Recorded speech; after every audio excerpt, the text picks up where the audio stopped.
Recipe চুনো মাছ আলু বেগুন দিয়ে টোপকা। এটি বানানোর জন্য মাছে লবণ, হলুদ, লঙ্কার গুঁড়ো, জিরে বাটা, আদা বাটা, সর্ষে বাটা, ধনে বাটা, তেল দিয়ে ভালো করে ম্যারিনেট করে নিতে হবে। মাছটা ম্যারিনেট করা হয়ে গেছে। কড়াইতে তেল দিয়ে কালো জিরে ফোড়ন দিয়ে আলু বেগুন দিয়ে ভালো করে ভেজে নিতে হবে। লবণ, হলুদ, বেগুন ভাজা হয়ে গেছে। এবার ম্যারিনেট করা মাছ দিয়ে দেবো।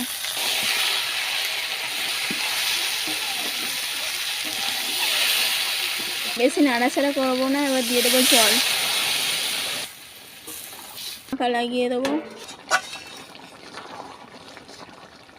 রেডি হয়ে গেছে আমাদের চুনো মাছ বেগুন।